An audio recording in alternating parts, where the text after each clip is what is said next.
Hi everyone, thank you for joining me. This is Living Divinity. It's Monday morning and I did a late night one last night, so that's available today. And hopefully this won't take too long to become available for you guys. So let's begin by reading out of the Bible. I'm on Jeremiah 10, God and Idols. Hear what the Lord says to you, O house of Israel. This is what the Lord says. Do not learn the ways of the nations, or be terrified by signs in the sky, though the nations are terrified by them. For the customs of the people are worthless. They cut a tree out of the forest, and a craftsman shapes it with his chisel. They adorn it with silver and gold. They fasten it with hammer and nails, so it will not totter, like a scarecrow in a melon patch. Their idols cannot speak. They must be carried because they cannot walk. Do not fear them. They can do no harm, nor can they do any good. No one is like you, O Lord. You are great, and your name is mighty in power. Who should not revere you, O King of the nations? This is your due among all the wise men of the nations and in all their kingdoms. There is no one like you. They are all senseless and foolish. They are taught by worthless wooden idols. Hammered silver is brought from Tarshish, and the gold from Uphaz. What the craftsman and goldsmith have made is then dressed in blue and purple, all made by skilled workers.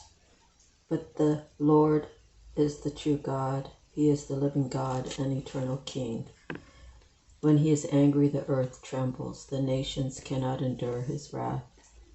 Tell them this: these gods who did not make the heavens and earth will perish from the earth and from under the heavens. But God made the earth by his power. He founded the world by his wisdom and stretched out the heavens by his understanding. When he thunders, the waters in the heavens roar. He makes clouds rise from the ends of the earth. He sends lightning with the rain and brings out the wind from the storehouses. Everyone is senseless and without knowledge. Every goldsmith is shamed by his idols. His images are a fraud. They have no breath in them. They are worthless, the objects of mockery. When their judgment comes, they will perish. He who is the portion of Jacob is not like these, for he is the maker of all things, including Israel, the tribe of his inheritance. The Lord Almighty is his name. So that was Jeremiah 10:1 through Jeremiah 10:16. Is that good, boy? Did you say thank you, God? No? Okay. Let's see. So, since my dog had an abscess, I think it was from me feeding him jerky, and so if I gave him a whole piece, right, he would just try to chew it a couple times and swallow it. So essentially it gets caught in his throat. He kind of spits it out and has to actually chew it up before he swallows. But dogs don't really, I don't know, they just want to bite 2 times and swallow. So anyways, then I started, I've been holding on to the jerky and making him tear it by his back teeth. And I think a thick piece or a hard piece, he was doing that too, and I think that's what caused his abscess. So now I have to either get scissors and cut it up and put it in his dog food, his dog dish, and let him eat it.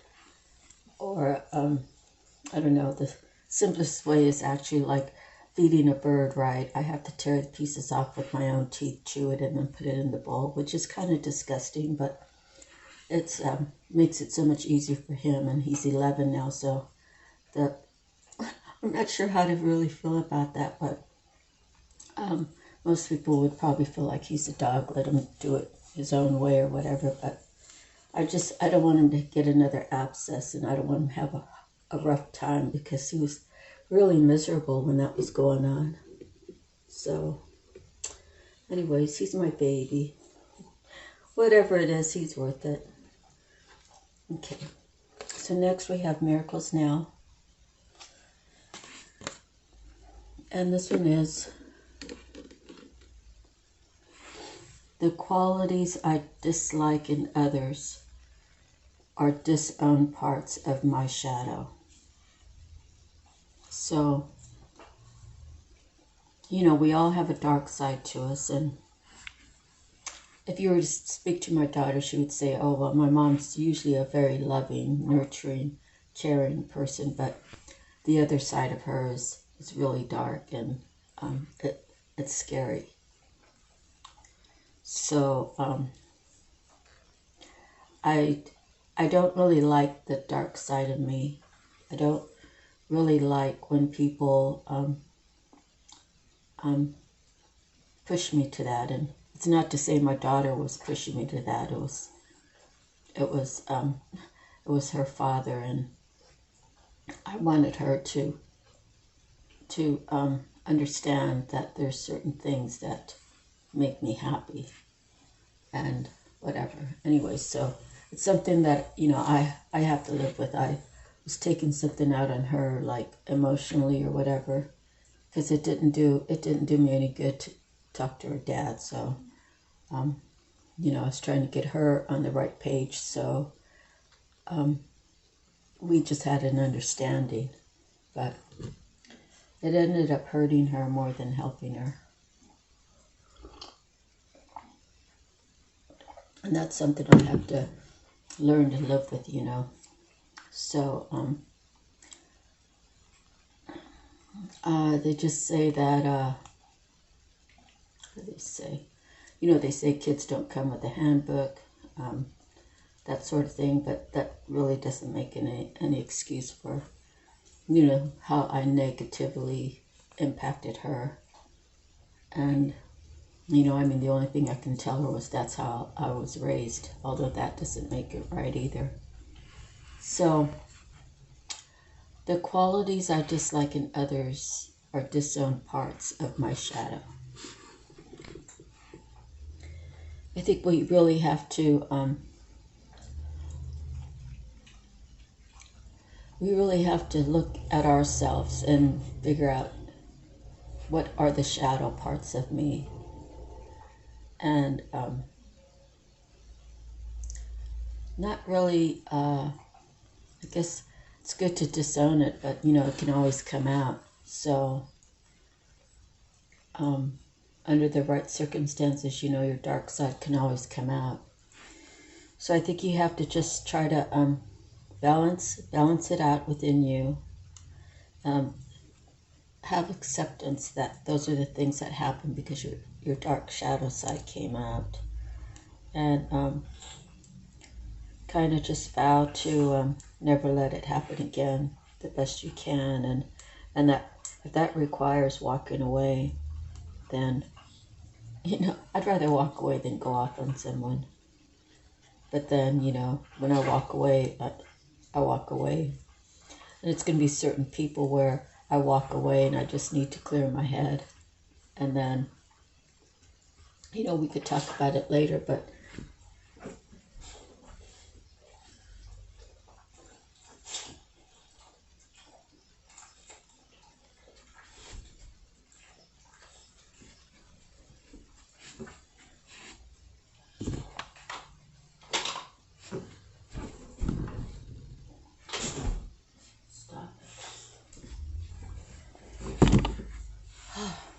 my dog, he's chewing his paws. Drives me crazy. Anyways, the qualities I dislike in others are disowned parts of my shadow. I don't know if that's always totally true, but it could be. Um, just trying to find some sort of thing that's happened in my life where I can associate this.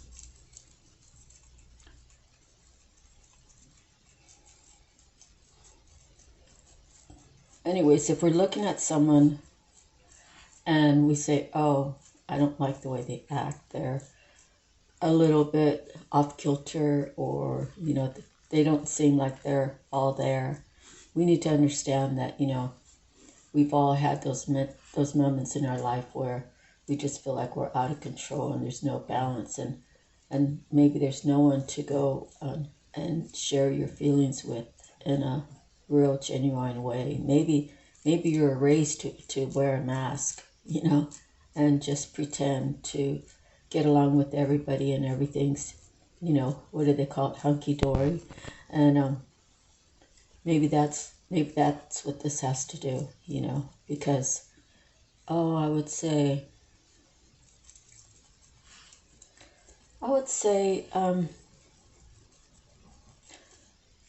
that when I feel like I'm wearing a mask is when I was around, like, my in-laws, both sets.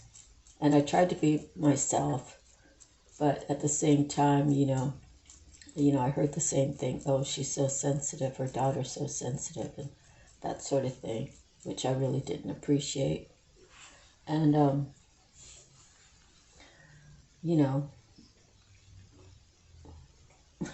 those who judge have so much more reasons to be judged, right?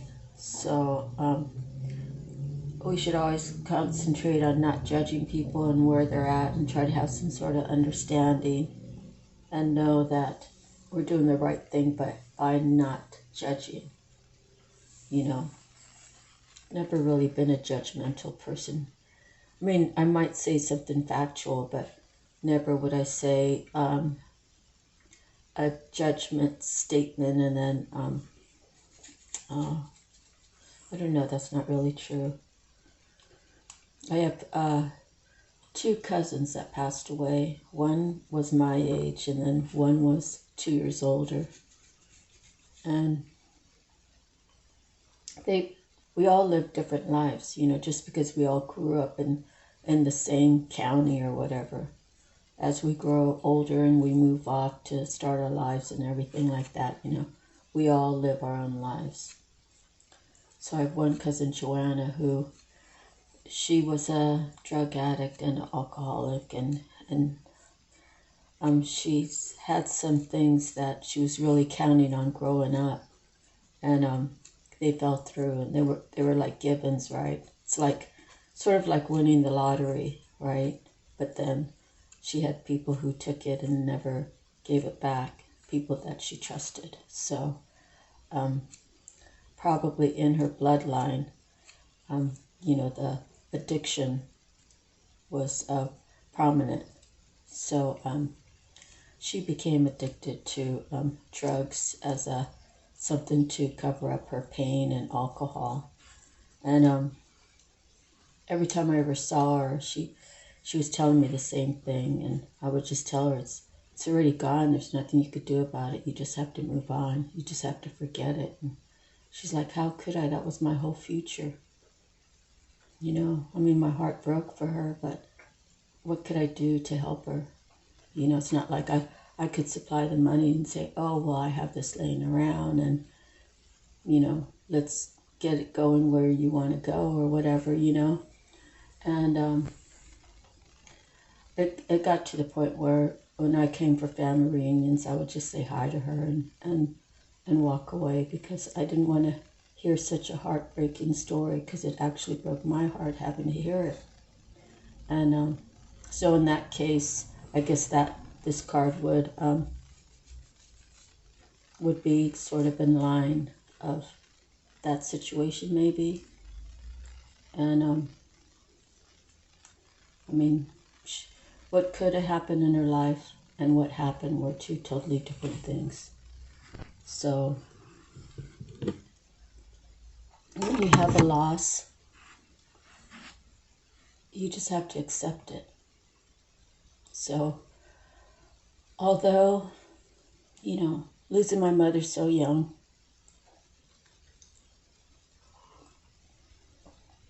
that's probably one of my very biggest losses, right? And it happened while I was young. So I learned young to,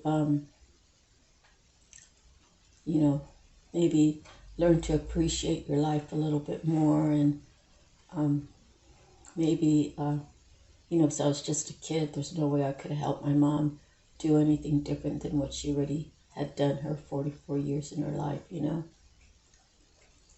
But I think it made me know that you're here today, gone tomorrow, that anything can happen. So it became like a security issue, right? It became like well, if that could happen to mom, then that could happen to dad. Then where would I be? And it turned out anyways, I was estranged from my dad from the time I was 8th grade till the time I was a junior in high school. And when I was a junior in high school, the only reason why I was able to reconnect with him is because he murdered somebody, and I had to see him in jail. It's not really great memories, right? So when you see other people going through this, you have to have a certain amount of compassion. It's like my sister Tanya died. She was only 29. She had 4 kids, and they ranged from 11 to like 4 or 5. And the younger ones barely have any memories of their mom. The oldest one, he has memories, but it's probably like memories that I had, because him and I were the same age when we both lost our mother. And Sergio, he really did a good job at keeping, his mom's promise to keep all the kids together. And he really did his best, and, he's built his life, and, the 2 other brothers, one's doing really good, and then one maybe not so good, I'm not really sure. And then the daughter is doing pretty good, and she's helping a lot of people along the way, and the middle oldest brother, the middle brother out of the 3 boys, he helps his family too. So they all work together, the siblings, and then, their dad, they look after their dad. So it's amazing how through the loss of their mother that they can still hold on, because I didn't have that in my family. When my mom died, it was, people went in and got what they wanted, right?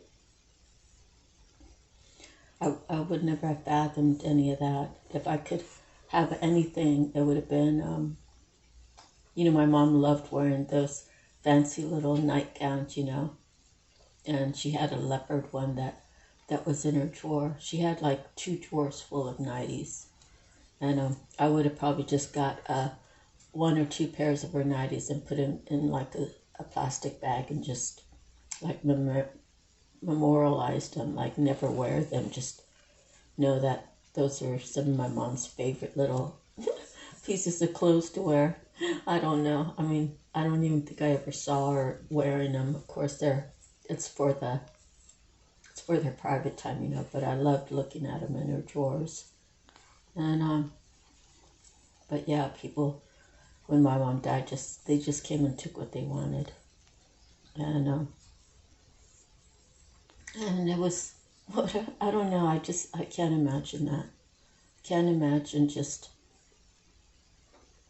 as soon as someone dies, they just go in and get what they want. But I guess if if you want something, you got to get it, right? There's no real fairness about it. It's like, well, I'm so and so, and I'm going to take what I want. and everybody else can just kick rocks, right? I don't know how to feel about it.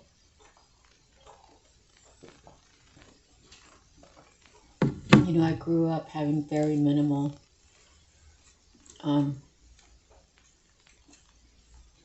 and when I got out of the service and I started working regular jobs, I started working in offices and stuff like that. I started acquiring more clothes and stuff like that. And then what happened? Oh, when I moved from the East Coast to Hawaii, I got rid of a whole bunch of stuff and kept, I went with like 2 suitcases. And then I started working in an office, so I had to rebuild my clothes again. And then I started doing construction work, so one of the girls in the neighborhood just got a job at a bank. She didn't have that many clothes, so I told her to rummage through mine. And so, yeah, I've just been in there. So it's good that they got put to use. And so when I moved from Hawaii to here, it was basically the same thing. I came with 2 suitcases. So I tell people that must be my life, to just be like a nomad. Where will I feel like it's home? I feel at home here because, everybody that really loves me is at the cemetery. And everybody that I really love is at the cemetery. But when it's time for me to leave, it'll probably be the last time I ever enter California again. I don't think I'll come back. And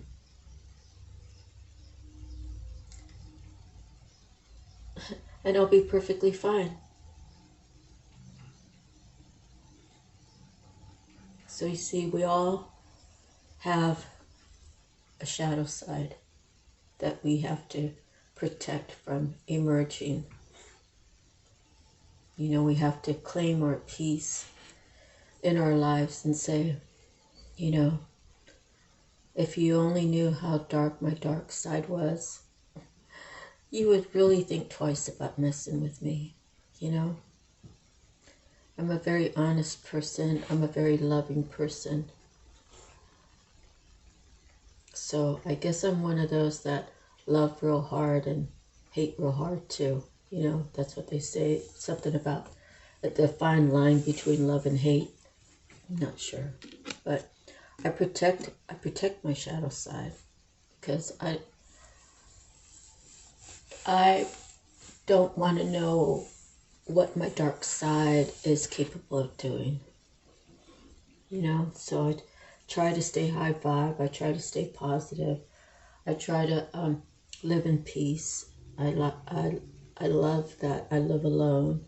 And, do I want someone in my life? Well, yeah, I do, but at what cost? Is it a cost of my personal freedom? Is it a cost of his personal freedom? Is it a cost of getting to the point where, the relationship can go sour and you can just argue every day and nobody wants to make a move to leave the situation because it's comfortable? It's just easier to stay where you're not happy. I already did that twice, and I never want to do that again. I'd rather be alone.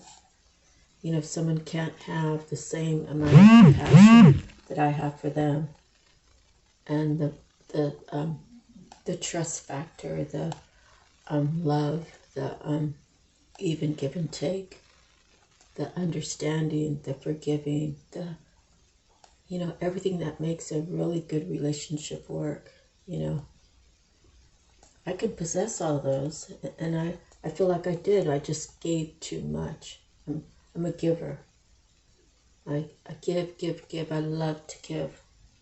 I love to give back rubs. I love to cook a good meal. I love to have a clean house for someone to come home to. I love for my animals to be happy and well fed. You can give too much, and giving too much can ruin a relationship. So I guess that's what I do. I just give too much that people think that I'm always going to be there, I'm never going to leave. And that's my intent, is to always be there and never leave. But don't take advantage of my words. Don't take advantage of my feelings. If you know that I have strong feelings for you and you don't really have those strong feelings for me, just do me a favor and don't even enter my life, right? So I had a lot to say about the qualities I dislike in others or disown parts of my shadow. I must have more shadow work to do. Okay, native spirit. Gonna have to reassess that. And we have the sweat lodge. The sweat lodge is made of either animal skins, or they can do like mud huts or something like that. And then they bring in like hot stones instead of in the center. And then they pour the water on it to make the steam. And so it's cleansing, right? The gathering and their sacred words that they use or discuss, or if it's like a prayer or whatnot, it's their sacred words, their rituals, and it cleans the spirit. That's what I think, anyways. Let me get to reading. I know it's about the skin and the mud part is right, because I've read it in here before. Okay, sweat lodge.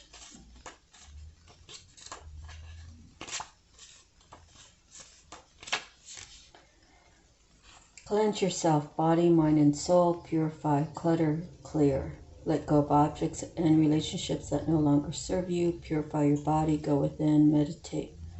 Talk to the Creator, give thanks. Your native spirit wants you to know. Sweat lodges are small dome structures covered with skins, blankets, or mud, in which very hot stones are placed in the center. Water is poured over the stones so that hot steam arises from the rocks. Thus, the sweat lodge, with its hot steam, is used for purification ceremonies as well as a place to commune with the divine. This card shows you to tell you that it's time to clear out the clutter in your life. Sometimes clutter can be things in your closet that you don't love or use, but sometimes clutter can be outmoded relationships or habits that no longer serve you. The clearer your inner and outer space becomes, the easier it will be to hear the sweet messages from your soul. The journey. Sometimes this card chooses you when it's time to do some physical detox. For a fast for a day, drink green juices, clear out some clutter.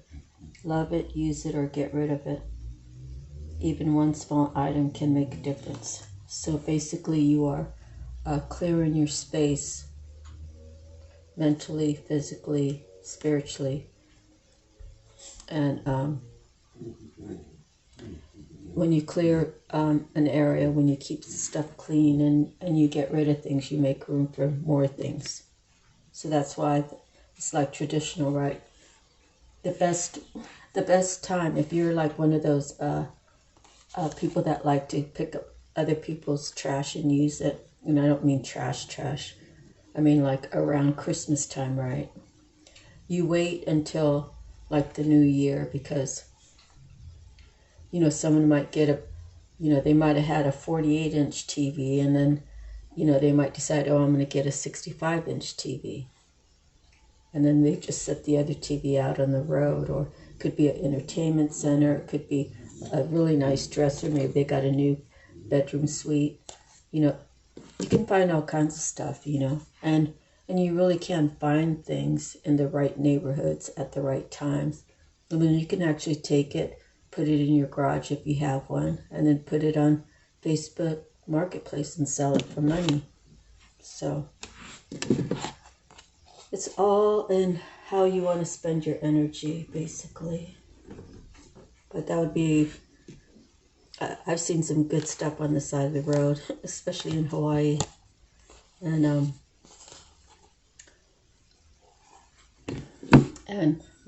we were like busy going out on a job. We didn't have time to pick it up.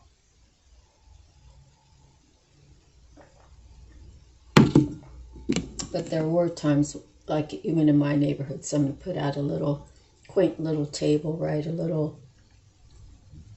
Could have been wicker, it could have been a metal table that just needed spray painting, like for a garden area or something. And yeah, we would get it and use it. Okay, message from the mermaids and letting go. So I actually had this glass table. It was like it had 2 or 3 little sections on it. The biggest section was a little bit higher, and then 2 side sections were a little bit lower.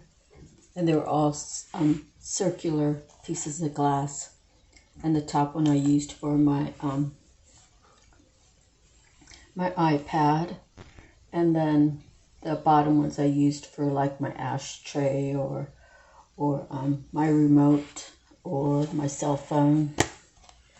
So it was a nice little thing.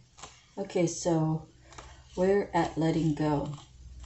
Are you letting go of someone? Or is someone letting go of you? Or do you need to let go of someone? Or does someone need to let you go?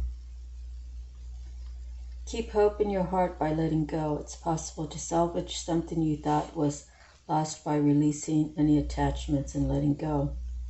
This mermaid wants you to know the power of letting go. If love leaves your life, remember to count the beautiful blessings of the impact this love had on you. It's easy and normal to feel bitter or angry, but this will only delay the process of healing your tender heart. Try to forgive and surrender any pain or feelings of loss. Allow your tears to flow as you let go of what was and embrace what will be. Letting go can be challenging, but with this release comes a greater and deeper joy as time heals any sadness. If the love lost refers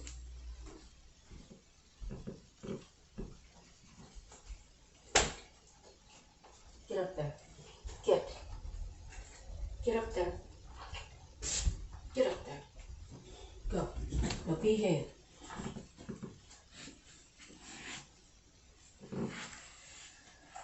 Love lost may also apply to a beloved pet or an animal companion. Animal lovers feel the loss of love deeply too. And the process of healing is the same. Take the time to remember the happy times and feel the divine blessing from your connection.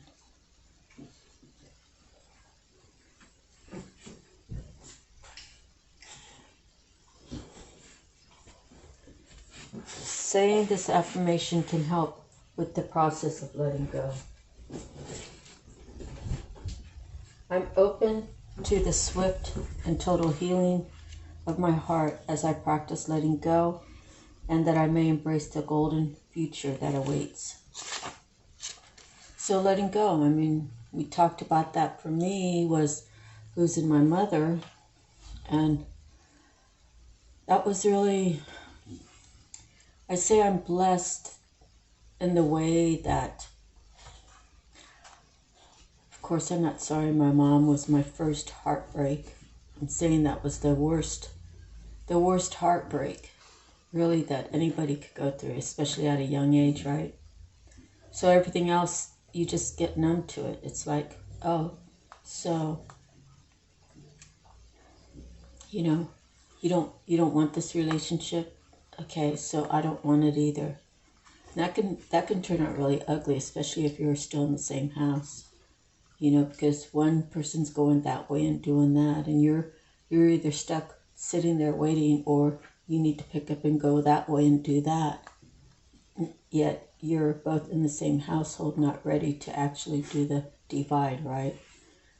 And that can get really ugly, and it could get really uncomfortable. And the more days that happens, the worse things that can happen. Every day is just a little bit worse when you're a couple in the same house living separate lives. Like, I would say, who does that? But there's a lot of people that do that. I did that in my first marriage, and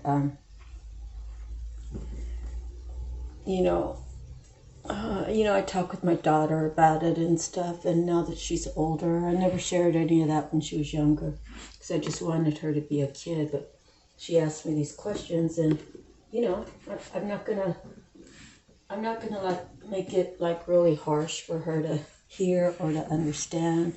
Like, I'm not gonna make it like super ugly that she freaks out or anything, but I'm just gonna be as a matter of fact, and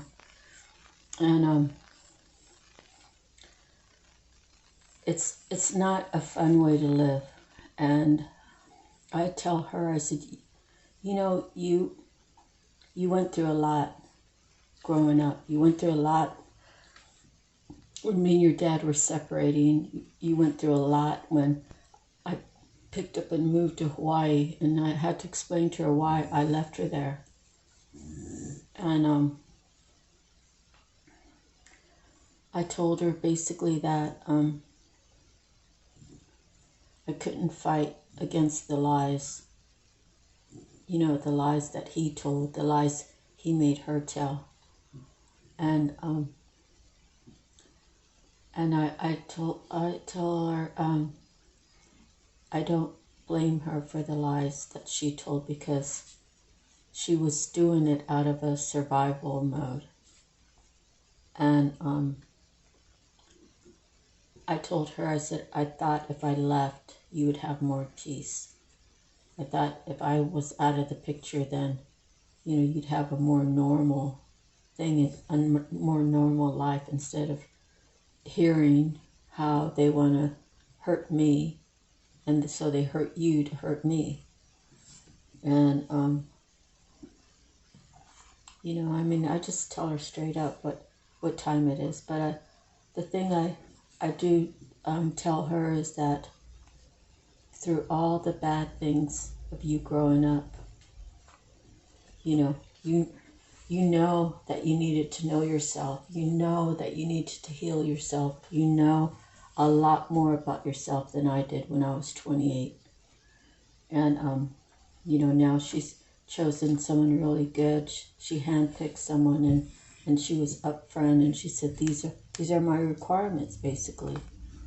And everything was laid out, and they seem like a really good couple. So she's blessed. So moving forward, let's see. Your soul purpose. And we have the broker. Looks like a pickle, but it's jade. I see situations with a broader perspective. Using my business acumen, I easily analyze information to use for the highest good of all concerned. I am honest and ethical.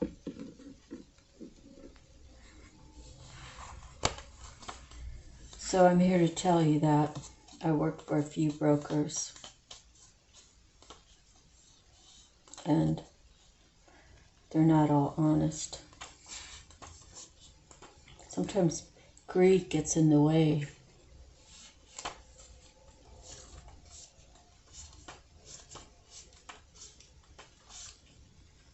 Let's see, broker. Do you have a knack for orchestrating business deals? Are you good at analyzing the overall situation and bringing together two or more parties for the good of all? Typically, a broker is a representative for either a buyer or seller of goods or assets. They orchestrate or arrange deals like stock trading, real estate transactions, and other transactions between two parties for a commission. When the broker and Jade card is drawn, pause and become aware of the part of you. Be aware of the part of you. Play with colleagues to bring about a mutually beneficial arrangement. Jade is a stone of good fortune, wealth, and happiness. This royal gem dates back to 3000 BC and was used in ancient China as a symbol of wealth and high rank. Whether it is in business or more simply in friendship, notice the part you play in being a point of contact to bring people together for good results. While the broker's transactions typically involve real estate or stocks, observe how you get an agent for others. How you are an agent for others. If you have a tendency of broken transactions outside the business world, this card appears in order to help you recognize how you arrange and orchestrate situations for the welfare of all concerned. You can also apply the energy of this card to situations outside the world of finance that do not offer a monetary commission, but rather the satisfaction of bringing people together for the highest good of all concerned. Jade is an ally gem that connects you with the part of yourself that knows how to manifest good results. Let the gemstone align you with integrity and ethics and help you easily analyze information, sometimes confidential, and make deals or connect people to meet with the expectations of all parties. My dog is crazy. He wants to play right now. Go. Here's your baby. Get up there. Give me that baby. Oh, okay, so, alright, let me see what's going on here.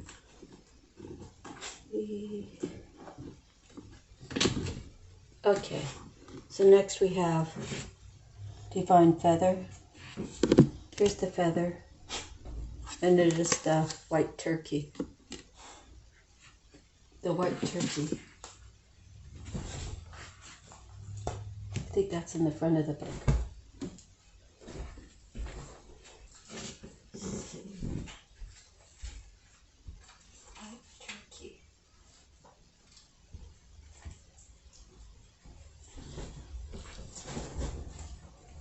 Okay, here we go.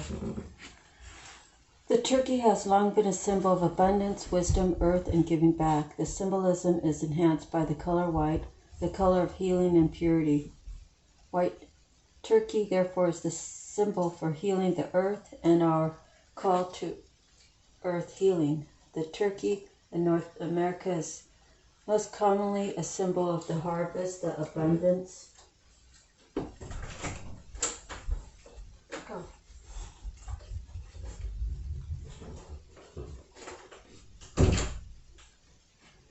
The abundance of the season, and a turkey that is sacrificed as the give back to feed the group. The white turkey is not so common and calls us to recognize the uniqueness of the symbol and power of its message. The white turkey brings with it the message that the earth is calling for healing now. Your connection to the earth and your need and desire to receive healing will be divinely guided as you focus on earth healing, whether through environmentalism, blessing the land and water, or contributing to preservation efforts. You will assist in healing your own personal earth energies. These may be related to abundance, to your physical body, or to family issues. The white turkey comes to assist you as a mirror. As we heal the earth, we heal ourselves. Energies, earth-based healing abundance, divine wisdom. Season is fall. Element is earth and air. Color is white for purity and healing. The affirmation, I am open to receive the divine abundance and healing of the earth. Okay. Next we have the animal message. And today we have the horse.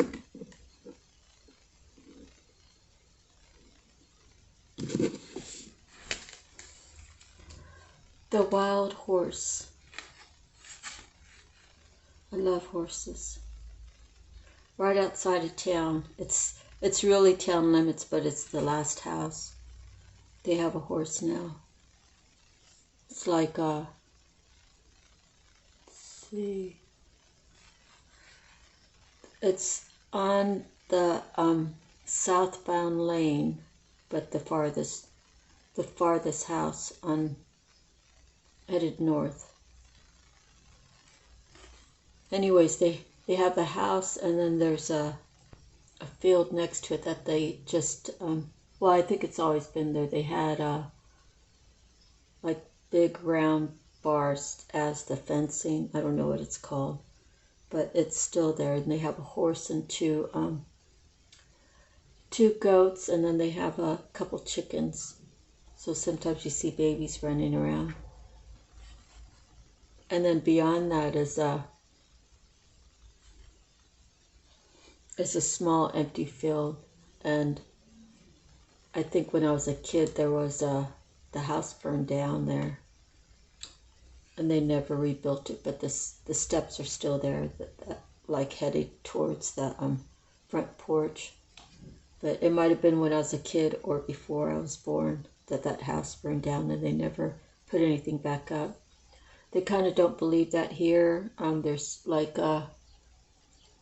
two other places that, yeah. There's one right around the corner here for me that it was like a corner lot with two houses, and I guess the main one, the one at the very corner, burned down, and the concrete still goes right up to the front of the house that's no longer there. And then back on another street, on Capodonico Street, I think. Yeah. So, as a kid, I remember hearing about these houses either had burned down or had burned down while I was just a toddler, right? But they don't believe in rebuilding. I think it has to do with the spirit and all that. But I say just bless the property and move on, like put something up there a family can do something with. Okay, wild horse, fabulous wing, Pegasus. Return to earth is the epitome of male sexual energy and of the soaring spirit which dance sets free. His passion and intentions toward his mares are openly declared, his defense of them vigorous. Strong at heart, horse knows no fear of others or of rejection. Like horse, defend robustly those whom you love from those who would hurt or belittle them, and let them know of your feelings with ardent speech, for horse knows that Cupid favors the brave. So, I'm not really sure how to feel about that card. Does someone need to be brave and speak up for their mare? Or do they have a bunch of mares? Are they just like out studying themselves, right? I mean, studying like studying. I don't know. I tell all the people, if you believe it's a divine connection and you've received the signs that is your person, everybody has their own interpretations of any signs they see and how they register it as theirs or not theirs. And therefore they make a judgment call either way. They're going to hold on or they're going to let it go. And I don't know.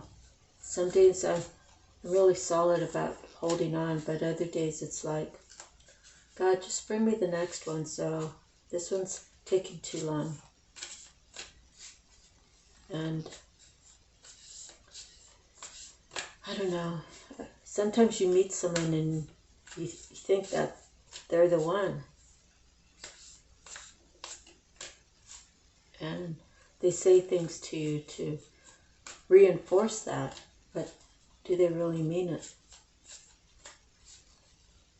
You know, I don't really believe in playing games, you know, the game of love or the game of life. I just want to live peacefully, you know, holy, like WHOLY, and spiritually holy, you know.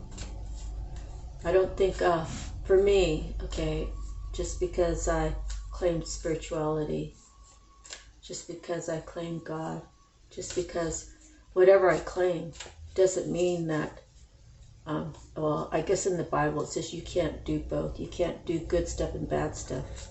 Well, who's to say what really are the bad stuff? You know, the bad stuff. The bad stuff going to a concert and listening to people who are really musically talented and can sing and have beautiful love songs because it's not on a Christian channel. I don't think that's bad. I think what's bad is whatever kind of music that talks about maybe hurting people, demonizing people, demeaning people, music that has words that negatively impact people. How's that? That's what I think is. But you know, I don't think having a beer or two or a glass of wine, I don't think there's anything wrong with that. I think the problem comes when you lose your grip of what is right. You know, it'd be like, okay, I'm married, right? I'm not, but say I'm married. And Bob, you know, Bob might be a couple years older, or he might have a different sleeping pattern than me. Okay, so Bob says, you know, oh, babe, honey, whatever, I'm gonna go crawl in bed now. I'm really tired. And, you know, whatever, I say good night, I give him a kiss, a hug, whatever. And then 30 minutes later, after I know he's asleep, oh, you know, I'm gonna go down to this club and I'm gonna hang out. You know, I'm gonna have some drinks. You know, I already had drinks here, but we're out now and I want more. So, you know, what are you doing? You're being a glutton, right? You're being selfish. You're being inconsiderate, you know. But you're so busy wanting what you want, you don't really care what's actually right or wrong. Tell me if I'm wrong. If you think I'm wrong, put it in the comments. I don't think that people should be out and about certain hours of the night without their spouse or their significant other knowing where they're going, you know. Right, you know, you have a right to live your life any way you want, but, you know, what happens when Bob wakes up and I'm not home? You know, is he going to worry, or he's like, oh, you know, that's just her, she'll be back. I don't really care what she does. You know, she's a grown woman, she can do whatever she wants. It just doesn't really sound like a couple to me, but maybe I want to have too much control. I still haven't figured that out about myself, so it's very possible that's why God hasn't brought me someone. I still have lessons to learn. I still have things to figure out, because I kind of feel like everybody has an entitlement to live their life without like any strings attached. But the string that has to be attached with me is the actual love for each other, you know. Don't go out and cheat on me because, you know, because I go to sleep at 9 o'clock at night. you know. Don't entertain. You know, if you want to, if a woman wants to entertain other men, then it should be up front. Hey, Bob, you know, we might be together, but you know, I can very easily just find myself over there. So if I'm not here when you wake up, I'm over there. And I guess if he's okay with that, right? Would you be okay with that? See, everybody's different. Some people really believe in that one-on-one relationship, and some people just really don't. So whoever you get attached to, you know, you have to have all that stuff like put out on the table, right? And if the love's really there, then it can be worked out, I guess. I don't know. Right now, I feel like if I don't have any faith in love, then I don't have any faith in God. If I believe that God is love and love is God, right? So,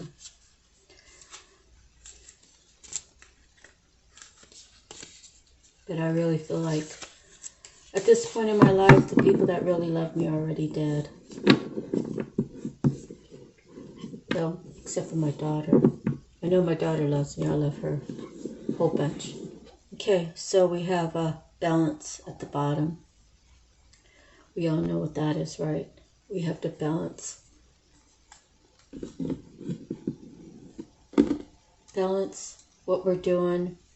Balance our checkbooks. Balance our life.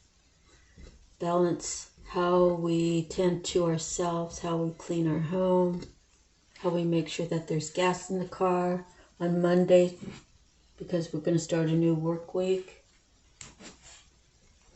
How to balance time out with our animals, with our loved ones. First card is the Five of Scrolls, diversity.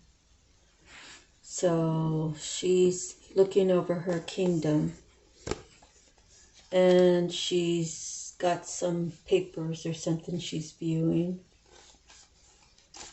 I'm going to read it.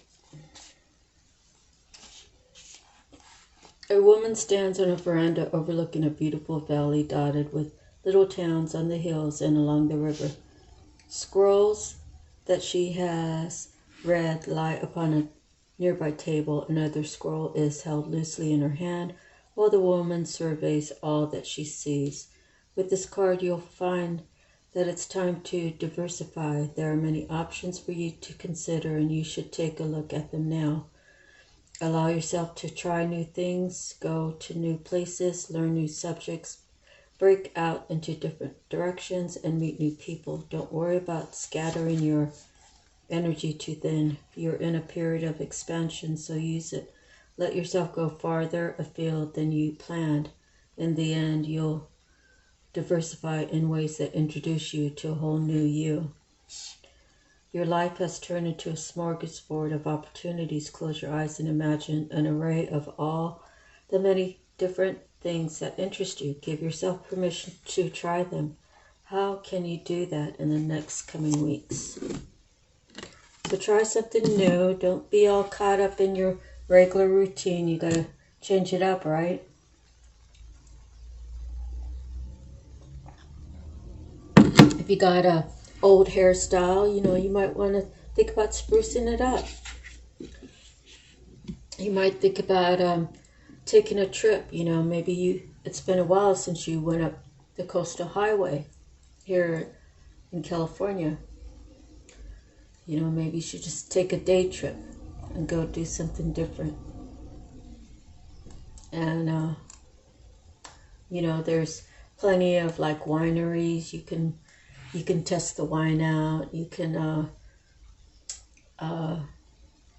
well, there's a whole bunch of beaches, but I think the farther south you go, the warmer it might be. Right now it's overcast here, so pretty much if it's overcast here doesn't mean it's necessarily overcast, you know, 30 minutes north, but I would say it's probably still on the cooler side. So I think like San Jose gets kind of heated up in the summer. Santa Cruz up around there. and then down along like into Santa Barbara. I'm in Santa Barbara County, but into like the city of Santa Barbara and further south, Torrance and Thousand Oaks and all those places get warmer than it does here. So Guadalupe's real quaint, and it's really cool. So next we have a fated meaning. As above, so below. It's a major arcana. So this deck, I like to read all of them because it gives you a clear idea of what the card meaning will or will not apply to you. A clock tower stands with its hands pointed to just a few minutes before 12. A man and a woman approach each other, coming to meet at the time that was predetermined by their higher selves, who are shown above them, translucent and shining. With this card, you are coming to a very important relationship in your life. Either it is entirely new or an existing relationship is being lifted to a much higher experience. Karma from past lives may have brought you together, so it's important for both of you to stay alert. Keep your individual and collective growth a priority and act with deference and compassion to yourselves and each other. If you both honor your karmic course, this could be one of the highest relationships you can know. This card can also show a fated meeting with another about a work situation, a creative project, or an important purpose that you hold. This too is likely karmic. Perhaps it's a past life publisher, a spiritual teacher, a brother or sister. Whoever this is, it's a powerful and promising relationship, so get ready, it's almost time. Take a deep breath and fill yourself with the expectation of someone special coming. Feel the excitement of this important approach. It's someone to know, to hold, and to help you. This person is almost here. Okay. Next we have the Five of Forces, summer and winter. So it talks about harvest time and then I guess preparing for the winter. Okay, Five of Forces.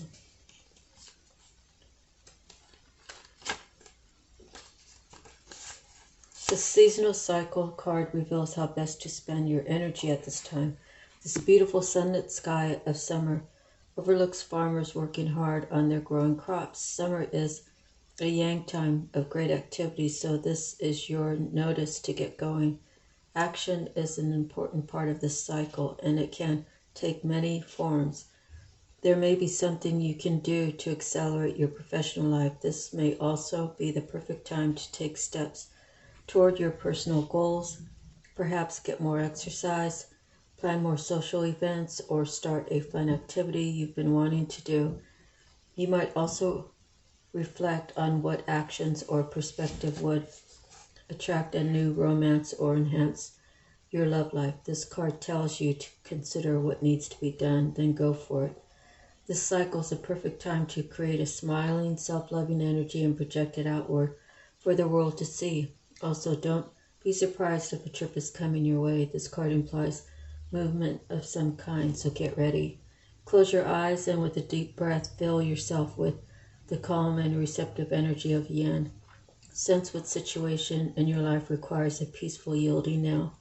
Then take another deep breath. Exhale the yin and then inhale the yang. Feel creative and powerful yang energy fill you. Where do you want to apply speed and action most in your life right now? Next we have the King of Keys. So if the Queen of Keys comes up, they'll be facing the same direction, which means that they don't have their back turned towards each other, right? So it could be a union that's getting ready to come together. The King of Keys rides a splendid horse toward a great castle in the distance. He is happy and at ease as he travels home. This is an entrepreneurial man with civil or commercial authority. He is confident, astute, and perhaps overly focused on his work or career. Though he can be very thoughtful and helpful to you in business or financial matters, he is often more goal-orientated than people-orientated. Keep this in mind if this man turns out to be a love interest for you or another. Whether the King of Keys represents you or another, be on the lookout for a major promotion, a heightening of income, or furthering of career achievements. Career in finance, real estate, and business are the typical for the King of Keys, but management in any industry can be forthcoming. This may also be a good time for self-employment and business expansion for you or a man in your life. So it says take note about the King and Queen. Close your eyes and feel yourself step into an important position of power and wealth. You become the King of Keys and you feel yourself straighten and lift with a new strength and authority as you survey your world. Decide which part of your life you would like to approach with a greater sense of rulership. Okay. Next is up in the air. So you don't know what's in that basket, but you know eventually that balloon's going to land. And just knowing, you can move along your way because you already have the knowing. You don't have to know every little thing about the detail, but basically when you know something's for you, it's for you. When it arrives, it's going to be divine timing, and it'll probably be a time when you don't even expect it, when you kind of got busy into the present, right? The present life, and then all of a sudden someone calls you, hey Bob, your hot air balloon just landed. Okay? So a man and woman gaze with anticipation at a hot air balloon in a bright blue sky. The balloon flies high above the hills, and the contents of the balloon basket are hidden from view. During this time of your life, there are aspects of an important situation that seem hidden to you. You may feel a strong, almost urgent desire to know how it's going to turn out. You can connect with your spirit guides and the Akashic records and ask for a little insight, but there are elements that are unknown and at this time unknowable. There's too much about this situation that is still up in the air. This could be due to the influence of others who are undecided, or some events may not have yet come to pass, or unexpected discoveries are yet to be made. Trust is the only way for you now. If you push too hard to know or to influence the outcome, you might push that outcome away. Let go of all urgency and give the situation to your higher, infinite self who will take care of it all. Time is required to know more about this matter, and time doesn't matter to your eternal self whose power and love are always with you. For now and indeed forever, what else do you need? Nothing but trust, the deepest knowing that all you seek will be revealed to you in the right time. Take a deep breath and fill yourself with the power of trust. An outcome you seek drifts in the distant sky, and though you don't know when it'll be realized, peace is yours completely. You know that it's on its way.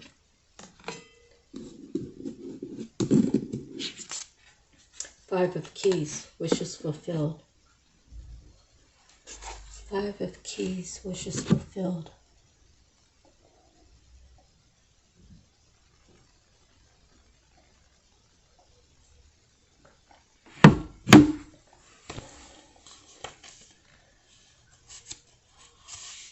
The scene is a bright and full storeroom, a larder for a sizable and successful estate.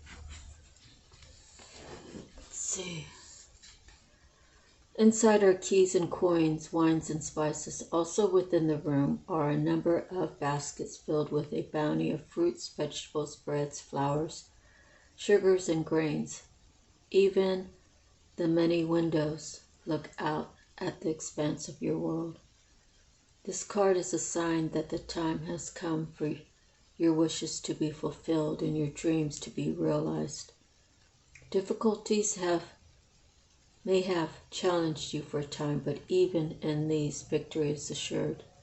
There is an abundance of sweet nourishment and acquired lands coming. The keys to the castle are yours. Celebrate. Close your eyes and feel someone hand you a set of golden keys. One of them opens the most important door. before you open the door and see what lies ahead.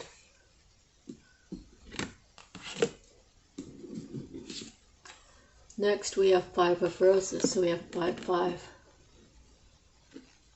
Talks about the two children looking to the right, paying attention to the next card coming up. And what are they doing up there? They're just being kids. One of them's got a binocular thingy, and the other kid is looking at butterflies. Is that right? Yeah, I guess. Let's read it. Five of Roses. Two children play in a sunny, lush green garden. A boy shoots a slingshot. Okay, it's a slingshot, not those binocular things they have on boats. I forget what they're called. Okay. A boy shoots a slingshot while the girl next to him watches a butterfly in the flowers with a magnifying glass. If children aren't part of your life already, this card could show their arrival. It also could indicate that your children, even adult children, could become more of a focus for you. They may have some concerns of their own, but even so, opportunities for change to mend come easily right now. There also may be real change and benefit for one of your children who has made a special effort recently. There is a very advantageous time. This is a very advantageous time for the children around you. Enjoy it and help them enjoy it too. So it's saying look at the adjacent cards. Now close your eyes, stepping into the garden, become the child you used to be in heart and mind. Let the child within you take a look around for one of the children in your life who is also playing here. What new perspectives do you have when the child you are meets a child around you?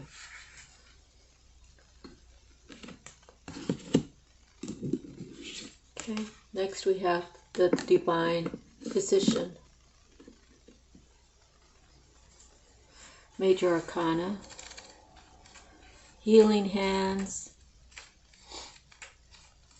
People read your energy and see that your spirit is good. They want to spend time with you. They want to learn from you. Okay. The divine physician stands before a well, carrying a jug of healing water and sharing his light of healing with those nearby. Upon his robe is the caduceus, the emblem of medicine and healing, called Dion Chek of the Celts. He made the mortally wounded rise again through his incantations of sacred words. This powerful, eternal healing spirit walks with you at this time. This card indicates that you are moving into a time of magnificent healing on many levels. There is a person who can be a great healer for you, as well as a teacher who shares healing gifts that you can pass on to others. If you don't know this person yet, keep your eyes open. He or she is coming. You may also find yourself being called to help others at this time. Remember that word and thought, belief and feeling are key components in healing the energy and in teaching others to heal. They are important tools in the divine physician's medical bag, so make sure they are a part of yours too. Know that the light of healing shines around you, and through you such a radiant joy can bring well-being to all. Sense the divine physician as he steps in front of you and pours the light and energy of perfect healing into you. Close your eyes and feel the radiant warmth of joyful health and well-being. Own the harmony and strength that fill you. Okay. Archangel Michael. Okay, before I start reading that, let me see. We're an hour and 14 minutes in. Let's see how many cards we've gone through here. I'm going to read this one next. 1, 2, 3, 4, 5, 6, 7, 8. Alright, so that's 9. 9th card, and it's a 9. So I'm going to go 6 more.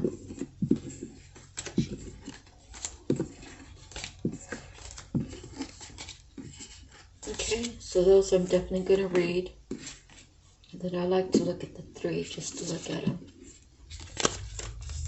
Oh, wow. So, the Hilarion, Uriel, and the Sphinx, and the King of Roses. So those are the 3 that's kind of next after the 6. Okay, so we really got some good cards, but I just I want to read this one and these 6 more because I want to get this posted. Okay, so Archangel Michael is number 9. And then I gotta remember to do the time thingy for the Google Joanne, the scribe lady, so you can get your angel number for today. Okay, Archangel Michael is number 9.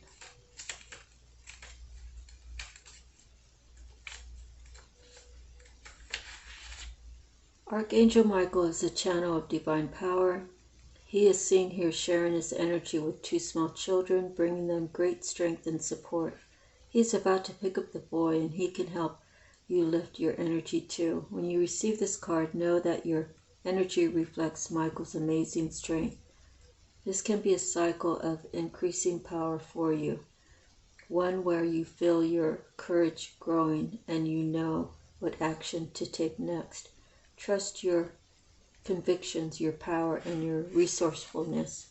Michael upright heralds a time of great courage, force, initiative, and action, so don't delay. He's right there with you, so tap into the dynamo within you and take the action that compels you. With Michael and your own power, you can move mountains and lift yourself to new heights. Close your eyes and sense Archangel Michael's approach. Begin to feel the force of your own courage and strength grow within you, making you ready to take action with confidence and peace. Feel the power that fills every part of you now. Okay, next we have the 6 of Keys and Crescent Moon.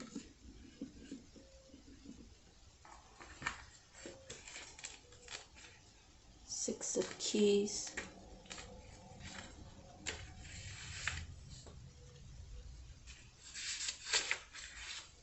A man works diligently sculpting a bust in his workroom. Behind him is a large window that overlooks the rolling hills of a harbor city. The moon in the sky points left, growing to full. It's called the increscent moon. The waxing moon on the card shows an exciting time of increase, abundance, and growth. Your efforts have combined with external circumstances, and even the stars have aligned. If things have been financially tight for you recently, relax. There is great opportunity for increase and fulfillment in every way, financially, creatively, and even in your reputation and prestige. So just do your work and get ready to receive. Close your eyes and tap into the increscent moon's power. Feel the flow of energy, receptivity, and opportunity swell within you. Know that you can bring this force to whatever you wish to increase. How would you like to direct this energy now? The increscent moon. Next we have Caught in the Ruins. Major Arcana. So, trying to think what 16 is in the other decks. It's like at the tip of my tongue. Okay. In the ruins of a medieval castle, there is an old prison. The bars are still intact, but there is no roof over the room, and vines grow over the stones. A man and woman are inside, seated on old stools. A beautiful green forest grows to the left while the castle ruins extends to the right. This card shows a dark or difficult situation that seems to have you trapped. It could be a hurtful, empty relationship or unhappy and stultifying job, a behavioral or actual addiction, or even a negative, sabotaging belief system. It has held you captive for some time and may have even begun in some past life, but there is a way out, as there always has been. It just takes some effort and determination on your part. Even if these limiting situations and actions are strong, they are self-imposed. The courage and strength required to change lie within you. You must change each faulty belief and every sabotaging choice as they happen. If you do nothing, you'll perpetuate your attachment to this dark situation. Like the crumbling castle, negative choices could stand for a long time to come. Don't let the ruins of your past ruin your future.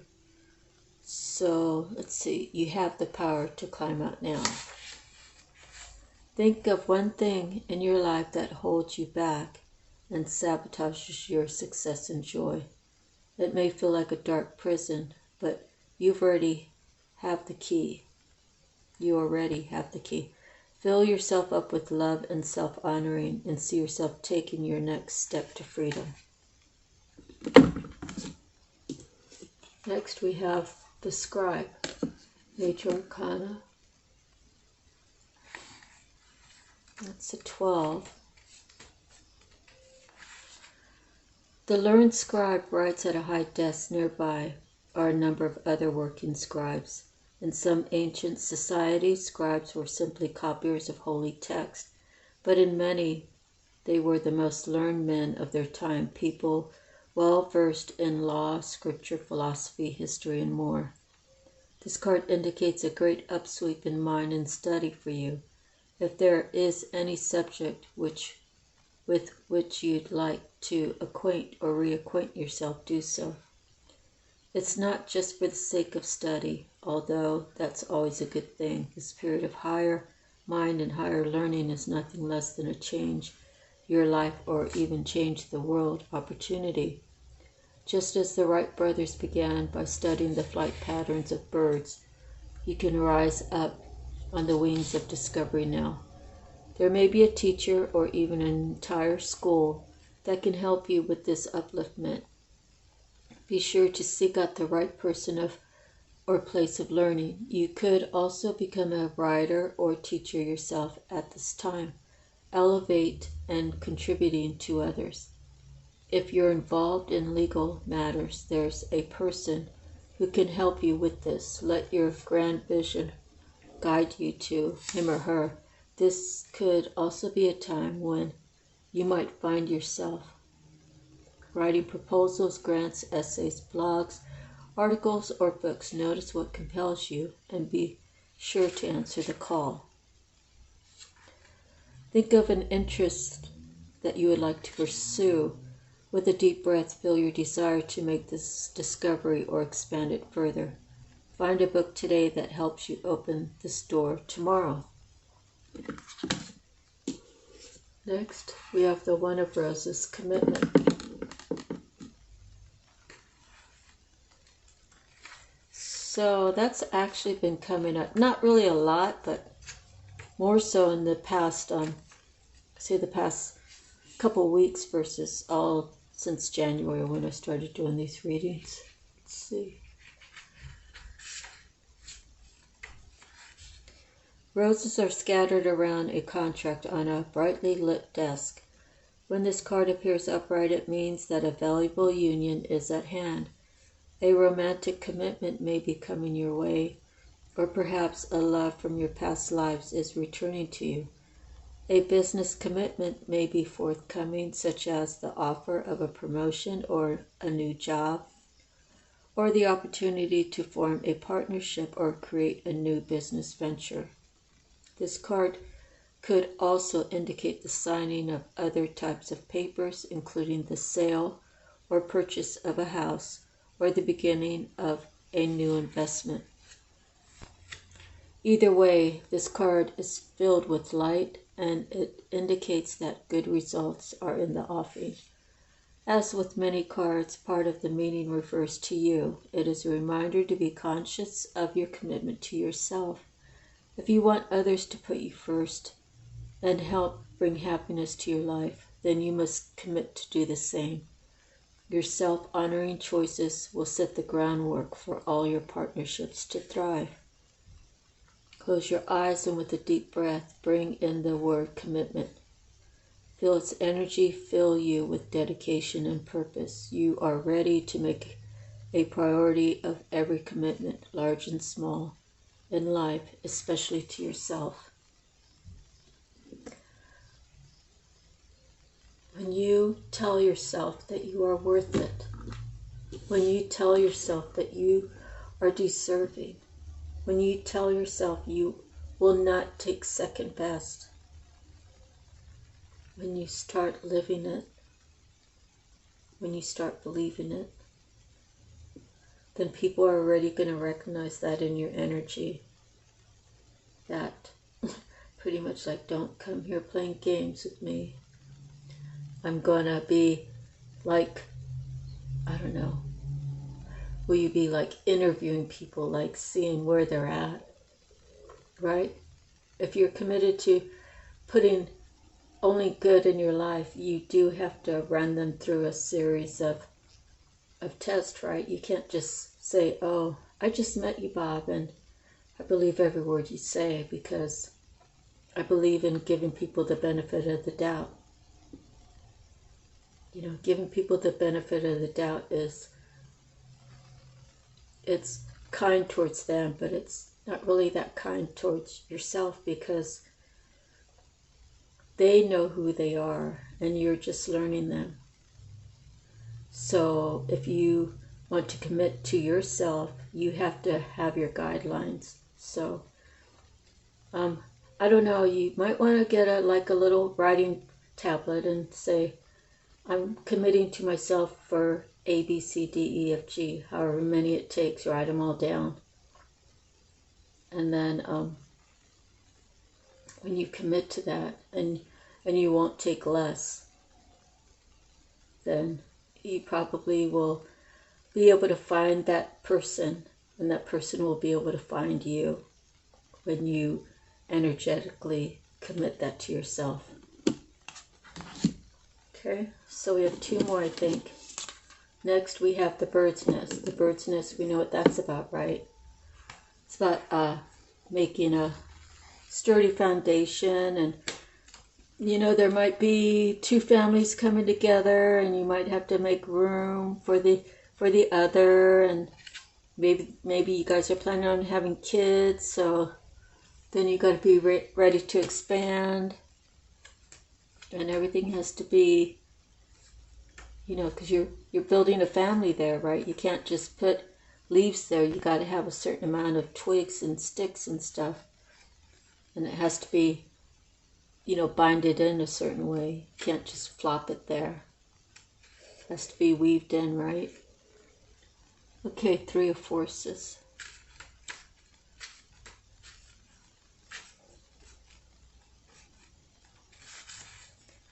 A strong, sturdy nest cradles a new family of birds. As the babies are fed, this card represents the force of creativity and expansion. When you receive this card upright, it is a signal to focus on starting new things or expanding. Perhaps your business, your network of friends, or indeed your family. There may be some effort involved. The nest has to be built, and you will need to be open to the additions coming your way. Children may be forthcoming. You may be renovating your home, or perhaps you'll be hiring new employees or opening new business locations, whatever it is. It will be well worth the effort, for the expansions you make will bring great joy. Spiritual expansions may be in store as well. It's never too late to widen your network of spirit family, friends, or guides. The reward of that kind of expansion are limitless. Close your eyes and see yourself feathering your nest. What sort of things need to be put in place in order to support the expansion that lies before you? And the last is Atzum. It's the last of the major arcanas. It's a word to bring you back to, if you get caught up in la la land and someone says Atzum, Atzum, I am here, Atzum, I arrive. It's just like one of those focal point words to make sure you stay on schedule, make sure you're staying with it. A candle casts light on an open book held by a young woman sitting at a desk. Her eyes are drawn to the side as if she were distracted from her reading by a curious thought or someone nearby. She is surrounded by several people, many of whom are somewhat translucent and glowing. An angel bends and whispers, Atzum, I arrive, I am here, I attend you. Atzum is a single word. It has many, many meanings. First, it affirms your own strength and focus in the present. You can use it as a command word whenever you find yourself distracted from what's at hand. Say, Atzum, I am here, and feel yourself attend to the situation or person before you. This word also declares your arrival at your goals and all your wishes coming true. Say, Atzum, I arrive, and take a moment to see yourself reaching your goals absolutely. Whenever you get this card, know that you're on your way to the results you seek with the help of others and the glorious help of Spirit. This card also reminds us to be assured that no matter what's happening in your life, Spirit is always here for you. They reach out to you, sharing their light and power and serving you in every way, from the least to the highest, from grandma to the divine. An internal community attends you. Say Atzum and take some time to attend them too. You can act on your promise to God as Spirit lifts you upon their shoulders. You are present for each other, and together you arrive at your dreams. Close your eyes and sense all your spirit guides gathering. Take a deep breath and feel the words Atzum. I arrive inside you. The divine stands next to you as you arrive at your highest dream. See it now. Okay, so I kind of feel like, it said the fated meetings. It showed the king coming home, the seasonal, the cyclical part of the year, summer to winter. It talks about wishes fulfilled. It talks about the garden, being innocent, right? Like living life through, what is it they say, vicarious eyes, the divine physician, knowing that, your hands can be healing just by like touching someone's shoulders or how you speak to someone, you ever just, you're talking to someone and all you can do is look at their lips, and it's like that's where your focus is, right? They're talking to you, so your focus is on their lips, but at the same time you're trying to pay attention to them, but you're like, oh, like, I don't know, like if it's a woman to a man or a man to whatever it is, like, and you'll say, oh yeah, they speak very kind, they speak very clear, they speak very nice, but just like the shape of their lips are just like delicious looking, right? Anyways, moving forward. So then it talks about Archangel Michael always being around to protect you and to guide you and to help you. And then the increscent moon talks about your passions. This guy's building a bust. Let's see, out of pottery, right? And then caught in the ruins. Don't stay caught somewhere where you're not growing. The scribe is, you could be one of those that, you know, have something to say, have something to write, have something regarding doing scribe work.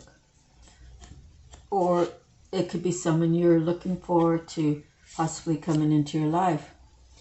The One of Roses speaks about commitment. You commit to yourself all the things that you require that makes you happy. And when you meet someone else, you kind of have to qualify them, right? In a non-qualifying way. I don't know how to put that, but you have to see if they're your match, you know, if their spirit matches yours. And sometimes you have to look beyond the looks, right? You have to look beyond, I don't know. You look beyond, if you really want to find that person that's for you, you have to pretty much be able to kiss a few frogs to find your prince, right? But, and I don't mean really kiss them, but I'm just saying like entertain different people and try to decipher if they can be in your alignment.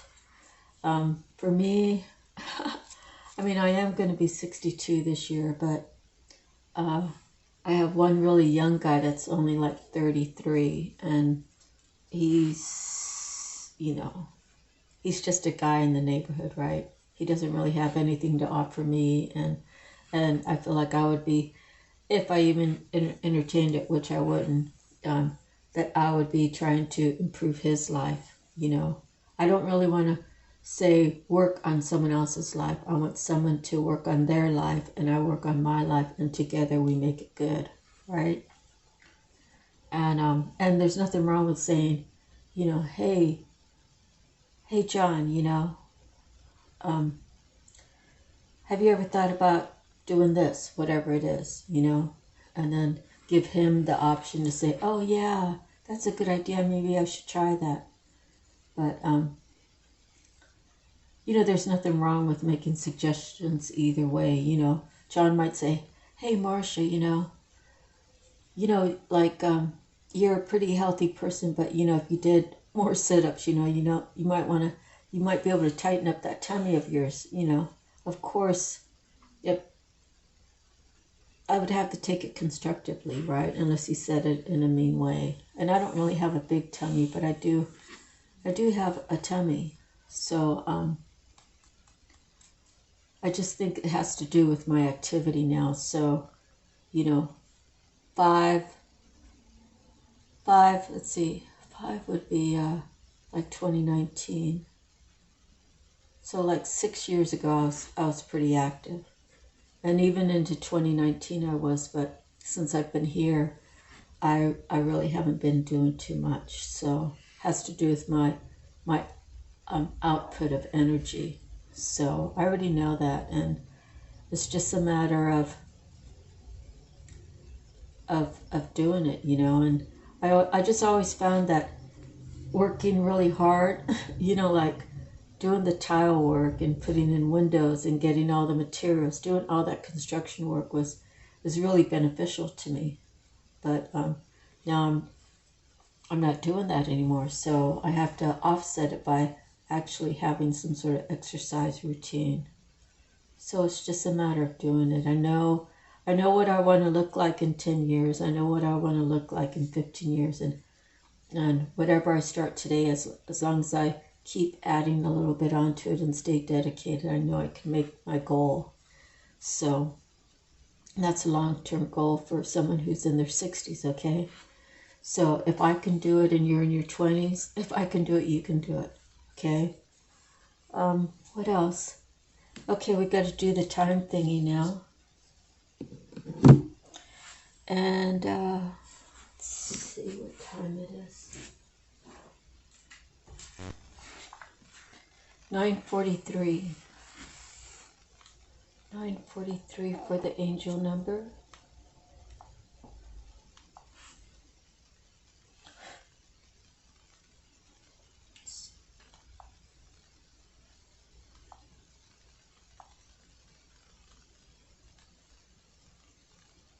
Okay, we had 9:42 yesterday, I think.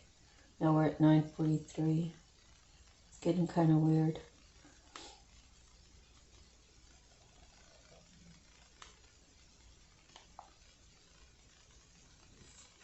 Okay.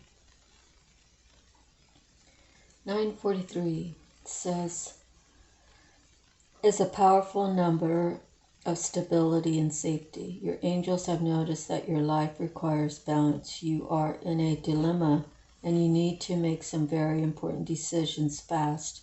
Your angels give you the wisdom you need to do so. So now I'm going to look for Joanne, the scribe lady.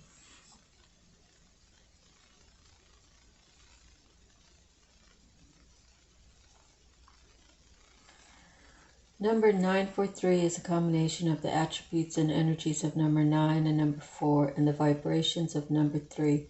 Number 9 is the number of the universal spiritual laws, an expansive viewpoint, and a higher perspective, leading life as a positive example for others, duty and calling, benevolence and altruism, and light working. Number 9 also denotes endings and conclusions. Number 4 resonates with patience, practicality, and application, hard work, and responsibility, consciousness, progress, honesty, and integrity, diligence, and determination to achieve goals. Number 4 also relates to our passion and drive in life and relates to the energies of the archangels. Number 3 resonates with joy, growth, and expansion, spontaneity and joy, manifesting and manifestation, optimism and enthusiasm, being brave, creative, and self-expression, sociability, and communication. Number 3 also relates to the energies of the Ascended Masters. Angel number 943 is the messenger that the angels, Ascended Masters, and archangels are assisting and guiding you as you fulfill your soul mission and divine life purpose. As you put your will and effort towards living your personal truths and serving as a positive example for others to follow, you automatically manifest abundance and plenty into your life. The angels encourage you to continue on your current path, step up to your duties as a light worker, and live your life with passion and confidence, safe in the knowledge that the angels love, encourage, and support you in every way. Angel number 943 tells you that prayers and positive affirmations about your spiritual practice and life purposes have been heard and are being responded to. Follow your intuitive urgings and promptings and trust that all is going to divine plan. Trust that all is going to divine plan in your life. Angel number 943 can also indicate that your material life is changing in positive ways with a significant increase to your prosperity and abundance. If you have an inkling or idea that you would like to put into practice, now would be a most auspicious time to look into your options and take positive actions, as opportunities for you to fully utilize your talents are awaiting you. Have the confidence and self-belief that you have all the necessary characteristics and talents to achieve all that you put your heart and mind towards. Okay, so that's Joanna, angel numbers. Sacred Scribes, angel numbers. So that's the end of your reading, everybody. Thank you so much for spending this time with me. God bless you all. I'm sending you love, light, peace, and harmony, happiness, joy, and healing. God bless you all. And enjoy your evening, enjoy your day, whatever time you're seeing this posting. And please like, share, and subscribe. And we're growing. We're almost doubled from last week. So I'm so proud of all of you. I'm so happy that you're supporting me. And again, without you here, I have no purpose. So thank you. Okay, I'll see you on the next reading. Aloha.